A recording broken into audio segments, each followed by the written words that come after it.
Un père qui couche avec ses filles. Vraiment, le dehors est pourri. L'histoire m'a été racontée par un de mes abonnés. Vous savez, pour encourager ceux qui racontent, il faut simplement dire merci pour l'histoire en commentaire. C'est très important. Ça demande beaucoup de courage de monter, raconter ce genre d'histoire-ci. L'histoire-ci est terrible. Hein? C'est pas possible. Mettez seulement en commentaire merci pour l'histoire. Si vous n'avez rien à dire, merci pour l'histoire. C'est largement suffisant. Likez la vidéo, commentez, partagez. On ne sait jamais qui vit la même chose mais n'arrive pas à parler. Ou alors n'arrive pas à se libérer ou ne sait pas ce qui se passe dans sa vie. Très important ce qu'on a encore de faire. Donc, on poste 10 histoires tous les jours sur YouTube à 12h00. La page YouTube, c'est DMG TV. La page Facebook, DMG TV. Page TikTok, DMG TV. Donc, je vous invite à envoyer vos histoires aussi sur le numéro à l'écran là. Parce que ce qu'on fait, c'est pour sauver des vies. Voilà. Écoutez l'histoire attentivement. Et comme j'ai dit, n'oubliez pas de liker. Hein, ça ne coûte rien. Laissez un like, pardon. Ok. Écoutez l'histoire. Bonjour DMG. Likez, partagez, commentez. En fait, je viens aujourd'hui vous raconter mon histoire. Voilà, j'ai tellement d'histoires à raconter. Et je vous dis merci DMG pour votre émission. Excusez-moi, je la vois rock. Je sais que c'est pas facile. Souvent, on a l'impression qu'on étouffe, mais c'est ma voix. Je vous raconte de quelque chose que j'ai vécu dans mon enfance et qui m'a poursuivi dans mon adolescence. Voilà. Pour tout commencer, déjà, je dois vous dire que mon père et ma mère n'ont pas vécu ensemble. C'est-à-dire, c'est un amour de jeunesse. Ma mère était en classe de 5e. Elle avait 14 ans par là. Et quand elle est tombée enceinte de moi, mon père n'était pas prêt. Il était aussi très jeune. Il avait 16 ans. Et il voulait que maman avorte. Mais moi, je suis la première petite fille de mes grands-parents. Ma grand-mère n'a pas accepté l'avortement et elle a tout fait pour que je vienne au monde. Entre-temps, la condition que mon père et ma mère continuent leur histoire d'amour, c'était que je meure. Mais ma grand-mère n'a pas voulu. Vu que ma mère a gardé la grossesse, mon père l'a quittée. Et il s'est mis avec sa cousine. Sa cousine qui est sa femme jusqu'à maintenant. Aujourd'hui, j'ai 35 ans. Mon père a fini par épouser la soeur de ma mère, c'est-à-dire la cousine de maman. Lorsque ma mère m'a mis au monde, elle était toute petite, elle avait 15 ans. Mes grands-parents se sont occupés de moi, ils ont tout fait. Mon père n'était pas dans moi, quoi. Mais je crois que quand j'ai pris mes 3 ans, il a eu des remords. Et il a vu son père, mon grand-père paternel, pour aller me récupérer. Mais lorsqu'il vient de me récupérer chez ma grand-mère, il ne consulte pas ma mère. C'est-à-dire ma grand-mère ne juge pas que ma mère doit être mise au courant. Donc il me récupère comme ça parce que ma mère déjà elle était mineure. Donc ce sont ses parents qui ont décidé de me rendre à mon père, à la famille de mon père. Donc je vais et mon père me récupère. Il est à l'université, il termine. Je vous rassure que mon père était très intelligent. À 16 ans, il est à l'université déjà. Voilà, il allait vite à 16 ans. Et avant ses 23 ans, il était cadre dans une entreprise de la place, la capitale de mon pays. Voilà. Donc, quand mon père me récupère à l'âge de 3 ans, mon père commence à travailler. J'avais, je crois, 6 ans, 7 ans par là. Il me récupère, il me met à l'école. Moi aussi, j'étais très intelligente. À 6 ans, j'étais, à l'époque, j'étais au C1. J'étais au CP2, oui. Et là, je commence à avoir des rêves bizarres. Donc, les rêves où mon paternel me poursuivait dans les songes. De 6 à 8 ans, je faisais ce même rêve, mais je réussissais à me cacher dans une maison abandonnée. Et quand j'entrais, il n'y avait plus de porte, il n'y avait plus de fenêtre et il n'arrivait pas à accéder.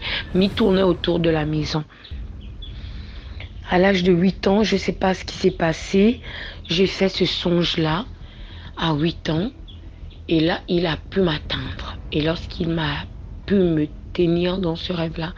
Il m'a fait des attouchements sexuels. Et dans mon songe, je me disais, non, ça va aller, tu n'auras pas mal, tu n'auras rien, et tout, laisse-toi faire. Et honnêtement, quand il m'a touchée, j'ai ressenti un grand plaisir. Et au réveil, j'ai eu mon premier orgasme à l'âge de 8 ans. Et depuis 8 ans jusqu'à 17 ans, je faisais souvent ce même rêve, mais là, je ne le voyais plus. Je voyais juste quelqu'un qui venait, qui me touchait. Et je vous assure, DMG, j'ai aimé. J'aimais cette sensation de plaisir intense. Aujourd'hui, je ne me cache pas, c'est quelque chose que j'avais honte de raconter, quelque chose que j'avais honte de dire. Mais aujourd'hui, je préfère le dire parce que à travers votre histoire, je vois que vous aidez beaucoup de personnes. Et à travers ces histoires, quelqu'un peut vivre la même situation que moi. Et puis après, se dire que c'est pas normal qu'il puisse aller voir un tradipraticien ou aller à l'église, se confier à un pasteur pour être délivré. Je vous assure que de 8 ans à 18 ans, j'ai aimé ces attouchements dans les rêves. Parce qu'à chaque fois que ça m'arrivait, je ressentais un plaisir intense et je me réveillais. Je me sentais... j'avais du plaisir en fait. Et je vous assure, DMG, que je suis arrivée à un niveau où j'avais envie d'avoir ce rêve. Et sans vous mentir, j'étais tombée amoureuse de cet être-là qui venait me toucher.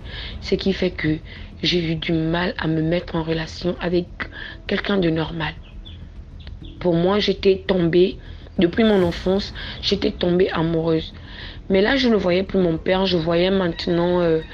je ne voyais pas vraiment le visage de quelqu'un, je voyais juste quelqu'un qui venait, qui me prenait par l'arrière, qui me caressait et je savais que c'était lui et je me laissais faire parce que j'aimais quand il me touchait, j'avais du plaisir, quand il me touchait je me sentais bien, j'étais amoureuse et dans la réalité j'étais amoureuse de cet être dans mon rêve. DMG, je ne vous mens pas, je ne vous cache pas, je vous dis quelque chose que j'ai vécu, j'étais amoureuse. Et je me rappelle quand j'avais 17 ans, je lui disais, mais moi j'ai envie d'être bien avec toi, j'ai envie de me mettre avec toi et tout ça. Et lui me disait, mais on communiquait déjà dans les rêves. À chaque fois que je rêvais de lui, je savais que c'est une histoire d'amour que je vivais avec cet être-là. Et après, il s'est présenté à moi. C'était un très bel homme. Quand je lui disais, mais pourquoi je ne vois pas ton visage? Pourquoi je ne peux pas te voir et tout? Après, un soir, il est arrivé dans les songes. Il s'est présenté à moi. C'était un très bel homme, Carteran. Il était beau, il avait de beaux cheveux et tout. Il était bel homme et il me disait, mais là, je suis tout à toi. T'es à moi, ne me trompe jamais. Dans les rêves. Et cette relation m'a beaucoup plu. Je ne vous cache pas, DMG, vraiment. Mais c'est aujourd'hui que je regrette parce qu'après, je me suis rendu compte plus tard que j'étais avec un être spirituel. Mais à l'époque, quand ça m'arrivait, aujourd'hui j'ai 35 ans, j'aimais cet être-là. Ce qui fait qu'au lycée, quand un homme m'approchait, il n'y avait aucun homme qui égalait sa beauté en fait. Il n'y avait aucun homme qui égalait son physique. Il n'y avait aucun homme qui pouvait l'atteindre à la cheville. Et la manière qu'il me touchait, aucun être ne pouvait me toucher comme lui en fait. Je ne ressentais rien. Quand j'ai eu mes 18 ans, il y a un gars en classe, j'étais en classe de terminale, un gars qui voulait vraiment de moi et tout, dans ma salle de classe. Ben, il était beau et puis après, les filles trouvaient anormal que j'étais vierge. Est-ce que tu connais quelqu'un? Je disais non, j'ai mon amour secret. J'ai mon amour secret qui n'existe pas dans ce monde. Mes copines trouvaient ça étrange. Elles me disaient non, toi. Et elles ont mis ça sur mon père. Parce que mon père, il était très sévère. Je vous assure que mon père, Mon père ne tolérait pas que les hommes nous approchaient, ma petite soeur et moi. Les raisons qu'il trouvait toujours, il dit non, la femme est celle-là qui a son diplôme. Parce que vous, les femmes, quand vous commencez à avoir les petits amis, à vous prendre la tête, après un moment donné,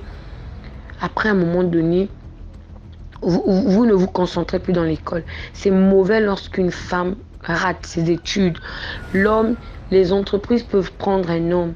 Il y a les entreprises de brasserie, de tout, qui ont besoin de la force physique d'un homme. Mais vous, les femmes, souvent, vous finissez ménagères, nourrir, loger. Vous finissez à faire des petits boulots en bordure de route pour vendre. Donc, papa lui disait, je ne veux pas de relation. DMG, je vous raconte une histoire que moi j'ai vécue. Jusqu'en classe de terminale, papa nous emmenait chez un gynécologue pour voir si notre hymen était toujours en place. Et quand j'étais en classe de seconde, ma petite soeur est allée passer les vacances chez le côté paternel de sa maman. Je vous dis déjà que sa maman est la cousine de maman. Elle allait passer les vacances dans une autre ville de mon pays, chez les parents de sa mère en fait.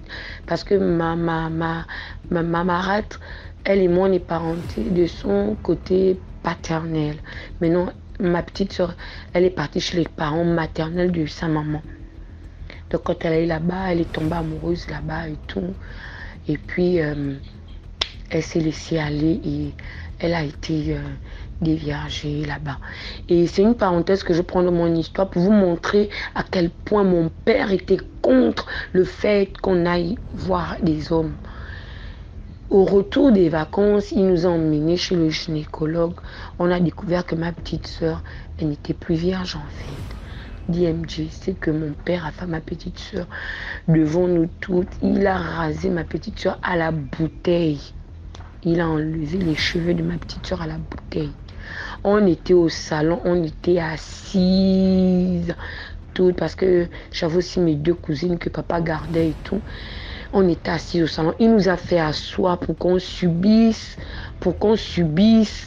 la torture que ma petite soeur devait avoir.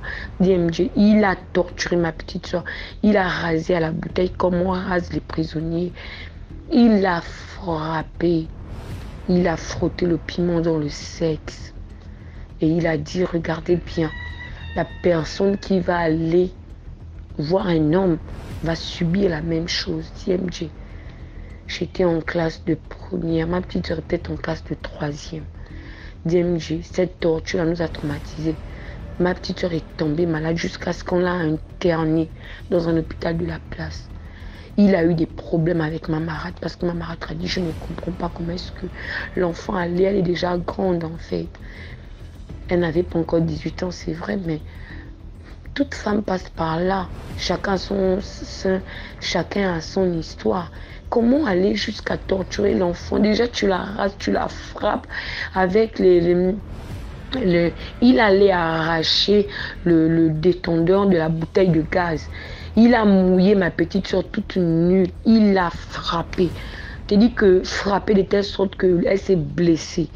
Jusqu'après, il a écrasé le piment dans le moulinex. Il a frotté partout dans le sexe de ma petite soeur. À l'anus, dans le sexe et tout. Et il a dit non. Et désolé, c'est ma fille qui a ouvert la porte.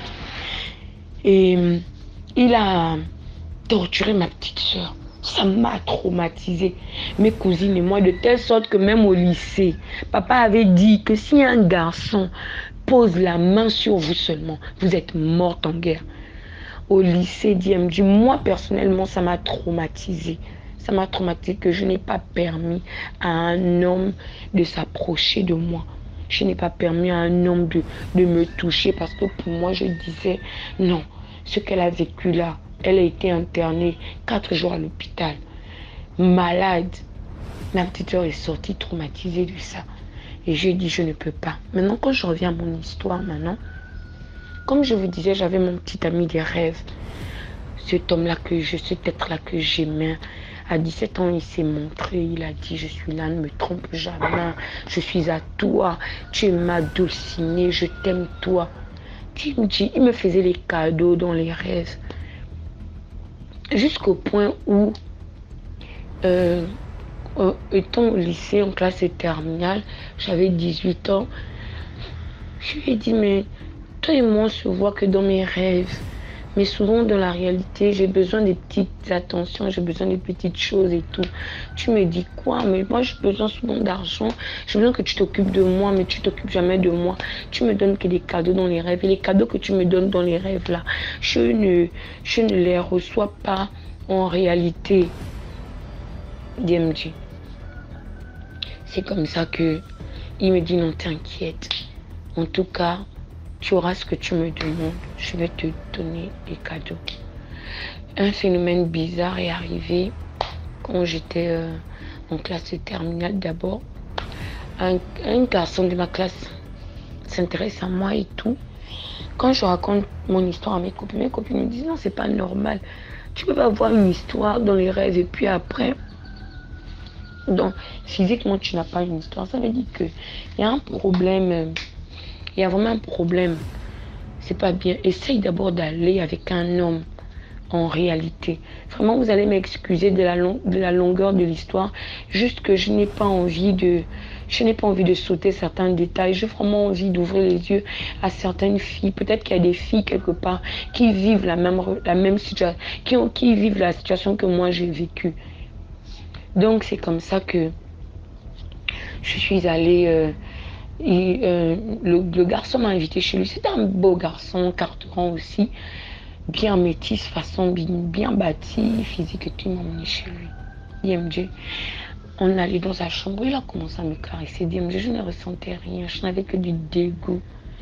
Il a voulu me prendre, me toucher et tout. J'ai reposé ce gars-là, j'ai dit excuse-moi. Depuis qu'on est là, tout est préliminaire là, je ne ressens rien.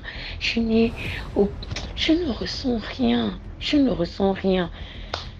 Ça ne m'attire pas, ça ne est tout. Donc je ne peux pas donner ma virginité à quelqu'un qui ne me fait rien ressentir. Donc le soir maintenant, quand je vais dormir et tout, quand j'arrive dans mon rêve, mon bien-aimé de mes rêves se fâche avec moi. Il me dit, je n'ai pas aimé. Pourquoi tu as voulu me tenter? Tu as voulu te donner, pourquoi et tout. Il a dit, ne fais pas ça, parce que si tu le fais, je vais vraiment être en colère après toi et tu risques d'avoir des problèmes. Je veux pas, arrête. Je me suis excusée et tout. Et ce jour-là, il m'a bien pris. J'ai ressenti du plaisir et tout ça. Je me suis réveillée, j'étais toute heureuse et tout. Et le lendemain au lycée, j'ai dit à ce gars-là, ne t'approche plus jamais de moi. Je ne veux pas avoir des problèmes et tout. Machin, je ne veux pas. DMG. Pour moi, tout ça, c'était normal. Pour moi, tout ça, c'était normal. Et quand j'étais en terminale, j'ai passé mon bac et tout. J'ai passé mon bac, je l'ai eu, tout ça. Et avant de partir, j'ai voulu me confier à mon père. Je me suis dit, bon, puisque ma maman, quand mon père m'a pris, je n'ai plus jamais eu de contact avec ma mère. C'est-à-dire, c'est comme si elle n'existait plus. Mon père faisait en sorte que je n'ai aucun contact avec ma famille maternelle. Jusqu'à un moment même, on m'a fait croire que ma maman était décédée.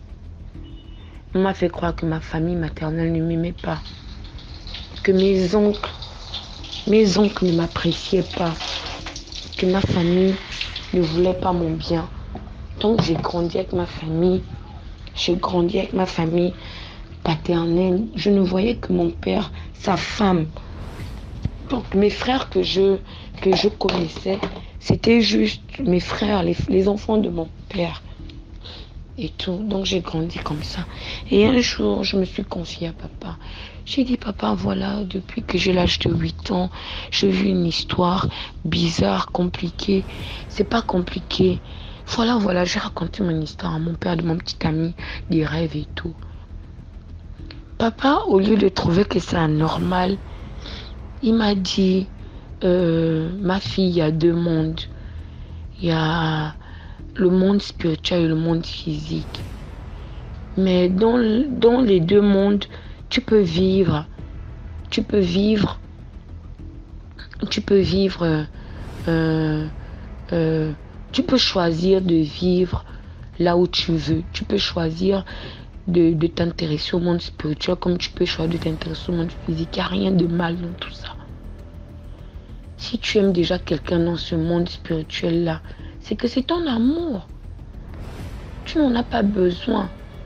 Et là, je dis à mon père, mais j'ai besoin de lui ici. J'ai besoin, parce que ici, on dit que je suis vierge. Tout le monde pense que je n'ai pas un petit ami et tout. Moi, j'ai vraiment besoin qu'il soit avec moi, à mes côtés. Que dans le monde physique, elle me balade avec lui et tout. Papa dit non. Dans le monde spirituel, il y a aussi les plages, il y a aussi tout. Donc, tu peux te balader et tout. Ah, j'ai dit, bon, ok, d'accord, il n'y a pas de souci. Je suis allée à l'université. Et quand j'ai eu mon bac, papa voulait que j'aille en Europe. Et j'ai eu une prescription pour Saint-Cyr, l'armée, médecine militaire. Mais moi, n'étant pas dans le système de la médecine, moi, j'ai refusé. Je me suis inscrite dans une université ici au pays. Donc, je suis allée au campus. Je vivais au campus. Je vivais au campus. Là-bas, à Chang. Désolé, on dit on ne donne pas les noms. Désolé. Je ne voulais pas donner des détails, mais désolé, ça a glissé. Donc, je suis allée au campus et tout. J'arrive au campus, je n'ai aucune relation. Je continue mon idylle et tout. C'est comme ça que je commence. J'ai des copines au campus qui vont à l'église le dimanche. Je vous assure déjà que moi, je n'allais pas à l'église. Hein. Moi, je n'ai pas grandi avec... On ne fréquentait rien.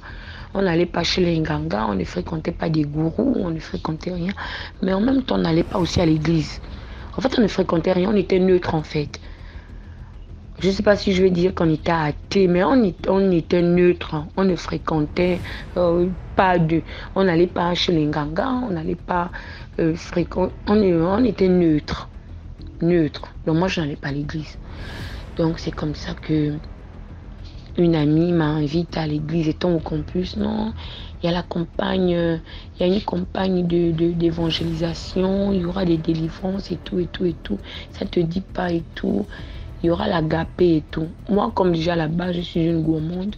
Quand j'ai entendu agapé c'est quoi? Elle m'a dit on va manger, on va boire et tout. Donc moi, je me suis dit, ben, pourquoi pas? Si je peux aller assister à une campagne d'évangélisation et puis après je mange, je bois, pour moi quoi? Je suis au campus, les temps sont durs. C'est comme ça que moi je vais avec une amie là-bas, campagne d'évangélisation et tout.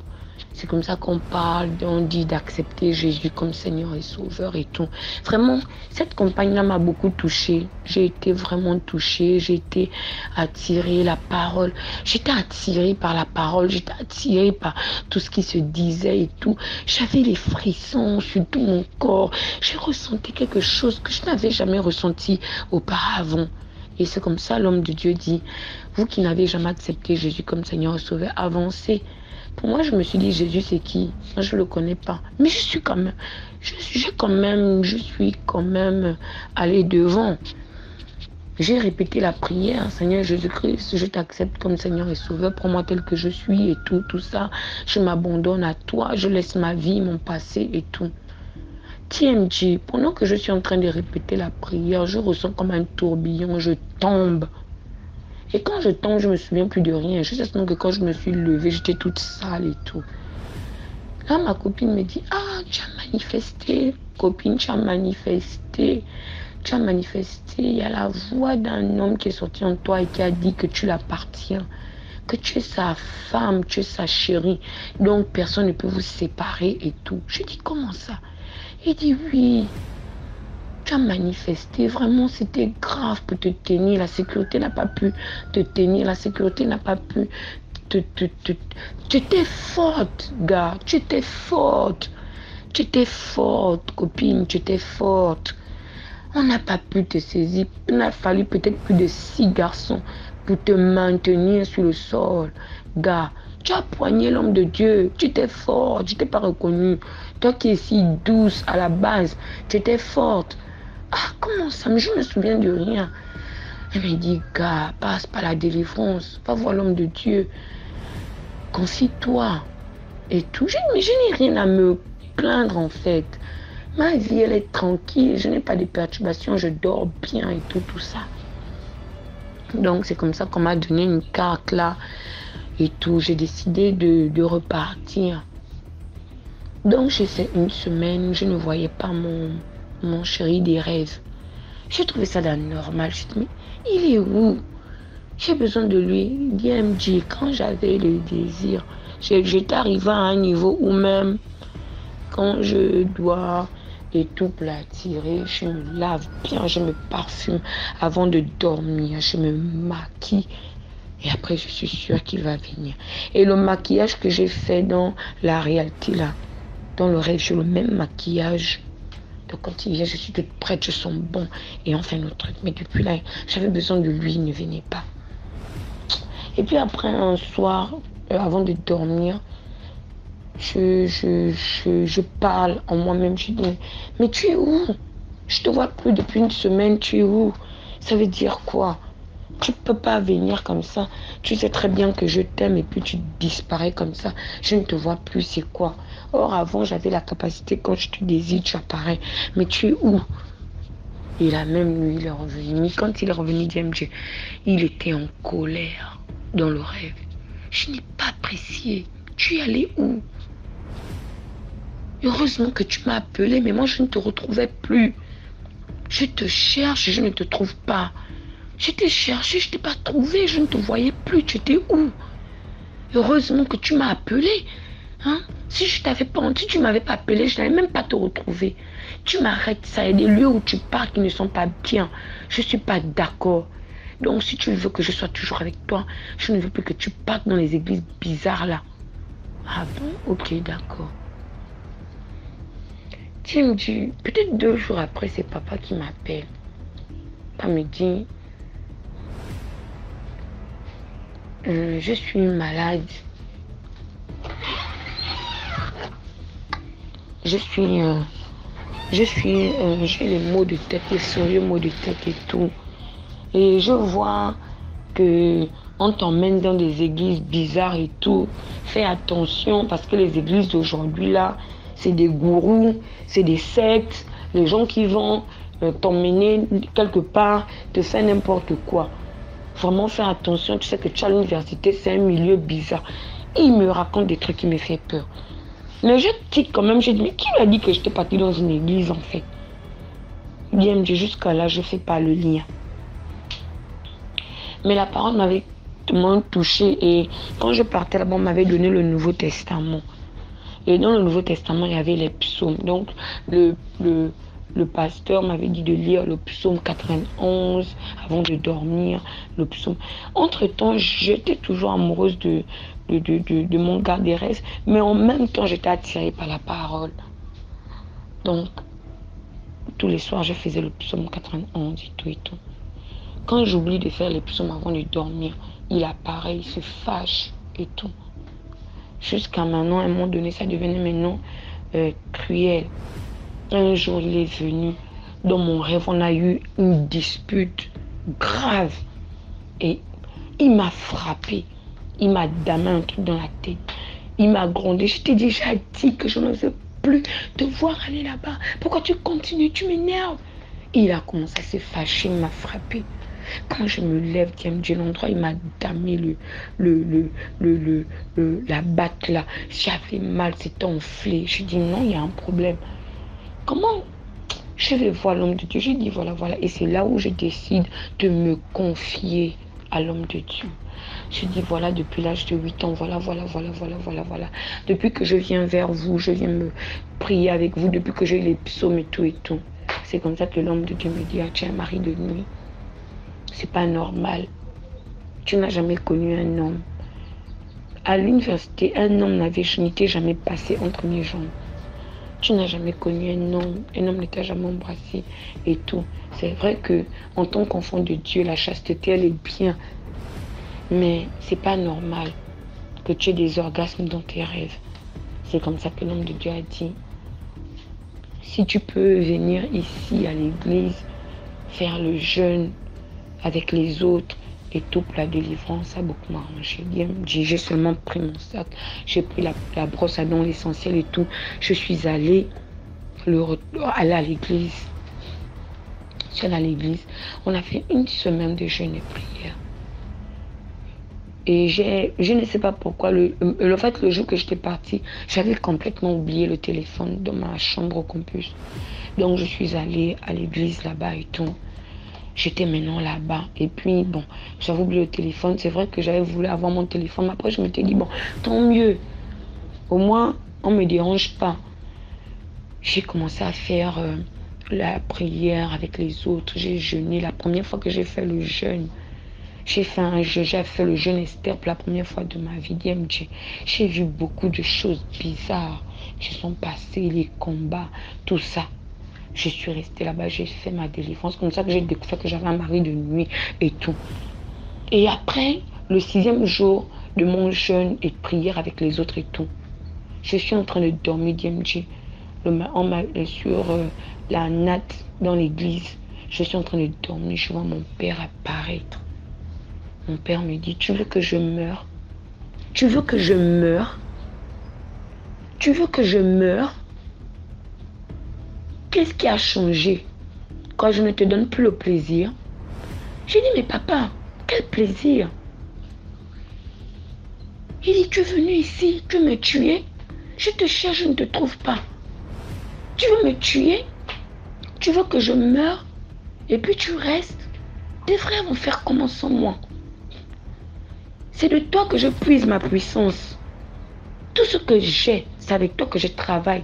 C'est ta semence que je prends. Et puis, je veux aussi dire que vraiment, c'était vraiment bizarre. À chaque fois que je faisais des rapports dans les rêves, quand je me levais, papa avait toujours quelque chose de nouveau. Parfois des promotions. Et quand j'avais dit dans le rêve que, mais tu ne me donnes pas l'argent et tout, mon père avait commencé à me donner des grosses sommes d'argent. J'étais l'enfant chéri de papa. Et de telle sorte même que ça attisait la jalousie vis-à-vis de sa femme, vis-à-vis de mes frères. Parce que mon père, c'était le genre, quand je demande même 50 000, c'est 200 000 qu'il va me donner. Je détenais la carte bancaire de papa. Mais j'étais tellement bien élevée que moi, l'argent n'était pas mon truc. Moi, mon argent, c'était juste pour manger. Quand tu vois, je vais retirer de l'argent dans le compte de mon père. C'était pour aller prendre 30 000 parce que je voulais aller manger au fast-food. Comme j'aimais les shawarma à la viande, là. C'est là où je partais, je prenais mon sur le shawarma, j'invitais mes amis et tout pour manger. C'était pas vraiment dans le style que je voulais prendre de l'argent pour faire quoi que ce soit. Non. Quand j'avais dit à mon mec des rêves là que je voulais, tu ne me donnes pas l'argent et tout, papa commence à me remettre de l'argent, beaucoup d'argent. Il m'a même ouvert un compte. Je n'étais que en terminale, il m'a ouvert un compte. J'avais près de 3 millions dans mon compte. Et chaque fin du mois quand j'étais à l'université, puisque moi je n'avais pas la bourse, ils voulaient m'envoyer en Europe. Mais moi, j'étais allée m'inscrire à l'université. Donc, je me débattais. Donc, ils me faisaient des sommes de 300, 400 000. J'étais plus payée même qu'un fonctionnaire. Et ce jour-là, il me dit tout ça. Okay? C'est de toi que je tire mon énergie. C'est de toi que je tire ma puissance. Pourquoi tu fais ça? Pourquoi tu veux gaspiller? Est-ce que tu n'es pas bien? Est-ce que tu n'as pas ce que tu veux? Est-ce que tu n'as pas l'argent? Est-ce que tu n'es pas laid? Je t'ai ouvert. Tu es le seul de mes enfants qui a un compte garni. Chaque mois, je m'arrange à te donner de l'argent. Tout ce que tu veux, je te donne. Tout ce que tu veux, je te donne. Hein? Tu veux quoi? Si tu veux quitter le campus, tu me dis. Tu auras un appartement luxueux si tu veux. Qu'est-ce que... J'ai dit, mais non, ça ne se passe pas comme ça. Tu es mon père. Tu tires mon énergie comment? Dis-moi tout, parce que je vais savoir.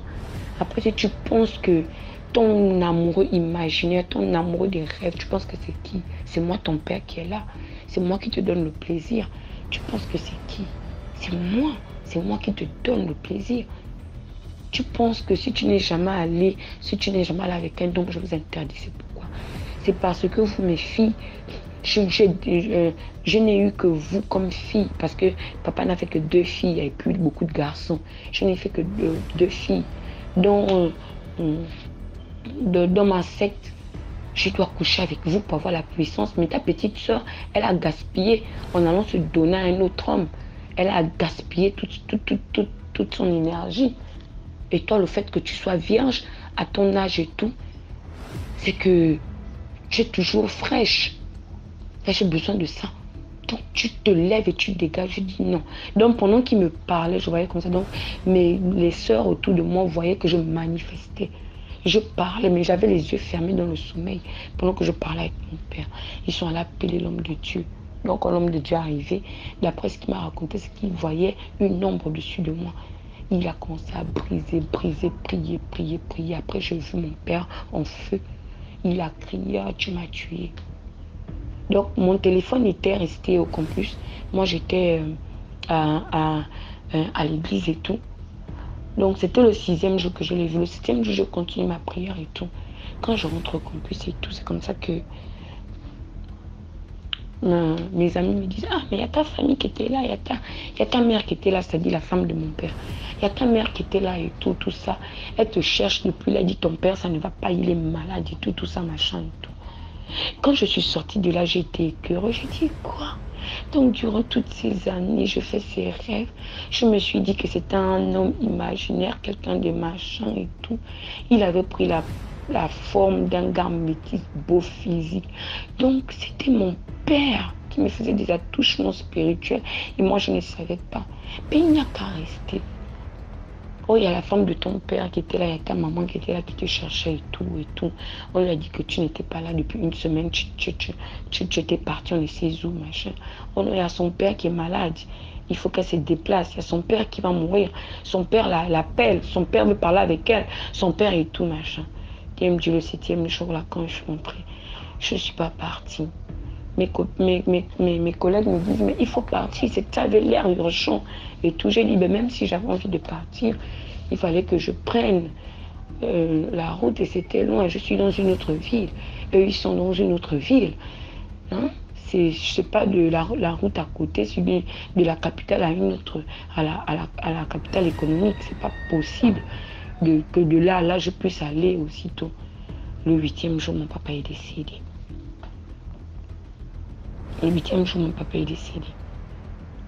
Et après, je n'ai plus jamais eu les rêves là. Je suis allée à l'enterrement. Et quand je suis allée à l'enterrement, à 19 ans, c'est la première fois que j'ai vu ma maman. Parce que quand la famille de ma mère a appris qu'il est décédé, ils ont décidé de venir me soutenir. J'ai vu ma maman pour la première fois. Et j'ai photocopie conforme à l'original. Je suis belle comme ma maman. Et ma maman est venue, elle et moi, c'est comme une grande soeur et petite soeur. Une belle femme et tout. Ma maman m'a prise, ma maman m'a appris à pleurer. Ma maman a pleuré, maman dit, mon Dieu. Et rassurez-vous, hein, maman n'a fait que 2 enfants, une fille et un garçon. Donc je suis l'unique fille de maman. L'unique fille de maman, mon petit frère est l'unique fils de maman. Mon papa est décédé comme ça. Ma maman m'a pris dans ses bras. Mes grands-parents maternels m'ont pris dans leurs bras. Ils ont pleuré. Ma grand-mère a dit, mon Dieu, je ne savais pas que te remettre à ton papa devait faire en sorte qu'on allait faire des années sans plus jamais te voir. Et tout. Et ma maman, c'était une grande prophétesse. Elle est toujours une grande prophétesse. Elle m'a dit, je n'ai jamais cessé de prier pour toi. Je n'ai jamais cessé de prier pour toi. Elle n'avait qu'une photo de moi quand j'avais 2 ans. Et chaque jour que Dieu faisait, elle priait pour moi. Elle avait fait un hôtel, elle priait pour moi.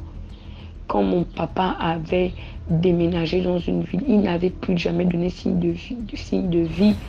Il allait dans une autre ville. Il n'a pas dit là où il était, il ne disait jamais, il a coupé les ponts. À l'époque, il n'y avait pas de WhatsApp.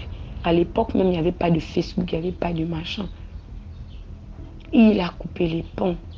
Et il s'avère même qu'il avait changé même mes papiers. Il avait changé mes papiers parce que sur mon acte de naissance, ma mère, c'était sa femme. Donc, quand il m'a récupérée, j'étais devenue la fille de sa femme. Donc, le prénom que j'ai, c'est même pas le prénom à la base que mes parents m'avaient donné. C'est pas le prénom que ma mère m'avait donné. Il m'avait donné un autre prénom qui n'avait rien à voir avec le prénom que ma mère m'avait donné. Ce qui fait que durant des années, maman m'a cherché, elle n'a pas pu me trouver. Elle n'a pas pu me trouver. Quand elle va au village, chez ses parents et tout, il avait donné une interdiction formelle qu'on ne devait jamais donner. Et le père de mon père avait tenu parole jusqu'à sa mort. Il n'avait jamais dit. Parce que mon grand-père est décédé des années bien avant. Dans notre village là, on ne savait pas où j'étais. Et c'est par une advertence comme ça, à l'université, un prof de l'université qui est tombé sur moi, qui m'avait dit comme ça, tu ressembles à une dame que je connais, tu es la photocopie conforme d'une dame que je connais. Et tout. Quand j'ai donné le nom de mon père, donc ce prof-là, c'était carrément mon oncle, le cousin à ma maman. C'est lui qui allait dire à ma mère que je retrouvais ta fille. Mais elle ne s'appelle plus comme tu dis là, et voilà comment elle s'appelle, et tout, elle est à l'université. Donc quand ils ont su le décès et tout, c'est comme ça qu'il allait dire, et ils sont arrivés au village. Parce que ma mère, normalement, entre-temps, elle vivait en Europe déjà. Elle a épousé un Européen. Elle vit en Belgique. Avec mon petit frère, le métis. Mon petit frère, son papa, c'est un Belge. Elle vit en Belgique. Et tout. Et le mari de ma maman, c'est un pasteur en Belgique là-bas. Un homme de Dieu de la Belgique. Et Dieu n'a jamais cessé de prier pour moi. Il n'a jamais cessé. À un moment donné, elle a même cru peut-être que j'étais décédée et puis il ne voulait pas qu'on sache que j'étais morte. Mais elle avait toujours la foi. Donc c'est pour vous dire que mes soeurs, mes frères, c'est pas normal de faire l'amour dans les rêves. C'est pas normal d'avoir un orgasme. Et je vous dis déjà, avec mes recherches, j'ai découvert que les maris de nuit donnent plus de plaisir que les vrais hommes sur la terre. Je ne vous cache pas. Parce que je vous assure que depuis que j'ai fait l'amour physiquement, aucun homme ne m'a, même mon mari ne m'a jamais donné cet orgasme-là que cet être spirituel-là me donnait. Et je rends gloire à Dieu parce que j'étais délivrée. Et je connais de l'orgasme avec mon mari. Je trouve des stratégies. Je me touche, je fais tout pour qu'au moment où il me prend, je ressens. Et je rends gloire à Dieu parce que dans ces choses-là, je n'aurais pu peut-être jamais faire d'enfant, j'aurais pu peut-être jamais vivre avec un homme, j'aurais peut-être eu des échecs dans mes relations. Mais je rends gloire à Dieu. Je dis merci encore à cette sœur. Vraiment, vous les chrétiens, évangélisez toujours, parlez de Dieu partout où vous êtes, dans les campus, dans les marchés et tout. Il y a quelqu'un quelque part qui a besoin de connaître Jésus-Christ. Il y a quelqu'un quelque part qui a besoin de connaître la parole. Parce que moi, je vous assure que j'ai grandi sans la Bible. Moi, je n'avais jamais connu la Bible. Je ne savais, j'entendais parler, mais je n'avais jamais touché la Bible. Je ne savais pas parce que nous, on ne priait pas. On vivait normalement comme ça. Donc vraiment, continuez à évangéliser, continuez à parler de Jésus. Parce que si cette collègue-là ne m'avait jamais parlé de Jésus, ne m'avait jamais invité à une évangélisation, je n'aurais jamais connu ma délivrance. J'aurais continué à vivre dans ce monde imaginaire, tellement je m'y plaisais. Vraiment, DMG, je sais que mon histoire est longue, mais elle est nécessaire. Parce que je sais qu'il y a beaucoup de personnes qui vivent cette situation. Je suis camerounaise, mais je sais qu'il y en a qui vivent cette situation. Je sais parce que j'ai une amie qui s'est confiée en moi qu'elle n'a du plaisir que lorsqu'elle fait l'amour dans les rêves. Et je lui dis, c'est les maris de nuit, c'est pas normal, c'est mystique. Vraiment, DMG, merci encore pour votre histoire, votre chaîne, merci encore pour ce que vous faites. Merci. Bye bye. Désolée encore pour la longueur de l'histoire. Je ne voulais pas rater les éléments. Merci encore. Vraiment. Qu'est-ce que vous pensez de l'histoire? Qu'est-ce que vous pouvez dire? Est-ce qu'il y a un conseil que vous voulez encourager? Faites-le dans les commentaires. Merci.